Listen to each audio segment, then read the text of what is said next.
El Salon, Mexico, where you can hear all the rhythmic aberrations in the book, and all in terms of simple Mexican folk music.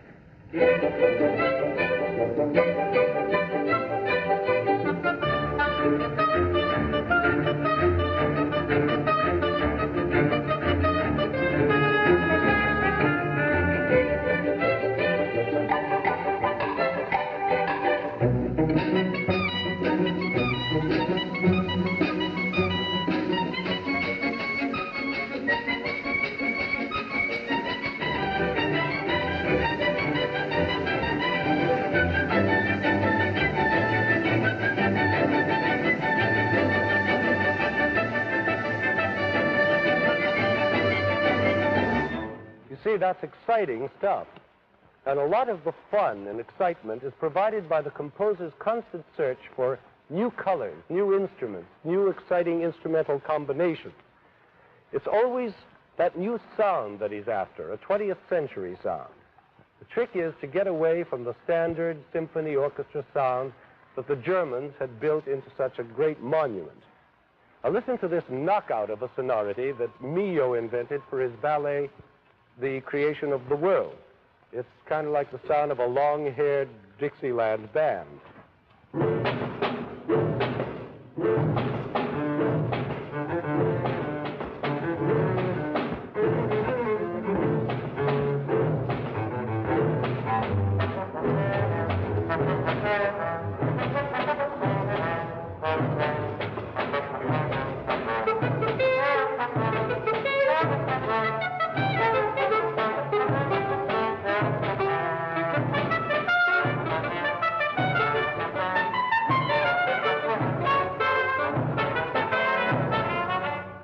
Brand new sound. Or take these weird night sounds that come from Bartók's music for strings, percussion, and celesta.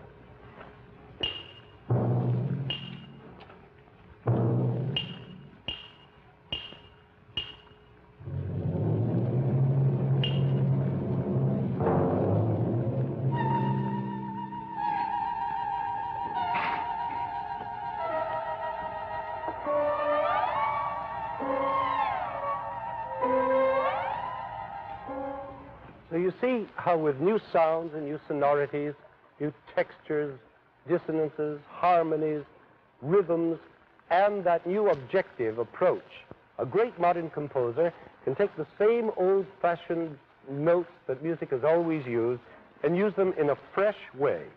That's really the test of a great composer, the ability to use old notes in a new way. And I guess that's what people mean by composers having something to say. If he has something to say, then perhaps he doesn't have to resort to the 12-tone system of Schoenberg for guaranteed originality. Perhaps there's life in the old tonal boy yet. Now, for example, take the very last chord in Stravinsky's Symphony of Psalms, a simple, old, home plate tonic triad in C major. But Stravinsky makes it sound like this.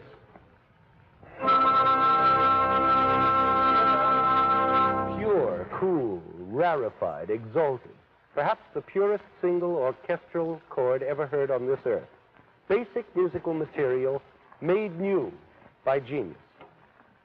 And so we've seen a picture of modern music divided into two camps, tonal and atonal, with Stravinsky and Schoenberg as the two heap-big chiefs.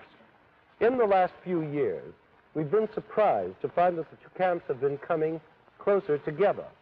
Stravinsky has become rather interested in the 12-tone technique, and his latest music shows it. This is also true of many other tonal composers. On the other hand, many atonal composers are becoming more tonal.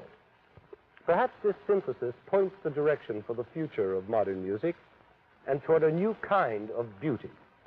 But think of the miracle that we now in 1957 have so much beauty in our music.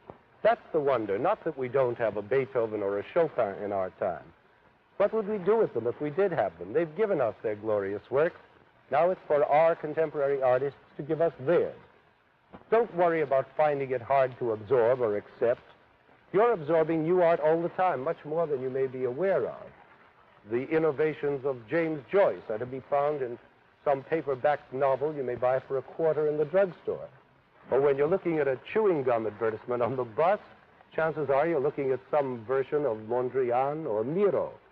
And while you're watching a play on television, the background music may be by Bartok. You go to the movies, you're going to hear modern music in the score. How many of you saw a recent film called The Cobweb? And how many of you realized, as you were watching the divine Lauren Bacall, that there was a frankly atonal score going on, about an hour of atonal music? Well, it's only a step from the Cobweb to the concert hall, from Wrigley's Gum to the Modern Museum, from the drugstore novel to Ulysses. Be glad for modern art. It's your art. And modern music is your music. Now, Mr. Bernstein has taken apart the whole structure of modern music, much as a clockmaker might spread out the works of a grandfather clock in front of us to let us see and hear how it ticks. So, Mr. Bernstein and the orchestra are going to put all the works together again to let us hear the exciting ticking of the last movement of Ravel's Concerto in G major. Now, this work contains most of the devices that Mr. Bernstein has been talking about, the free dissonance and the cross rhythms and the bitonality and the humor and dryness, jazz, and so on. So, back to the favorite chair and the glass of beer and the bunny slippers. This is what Mr. Bernstein and I call the pièce de résistance. But don't resist it, enjoy it.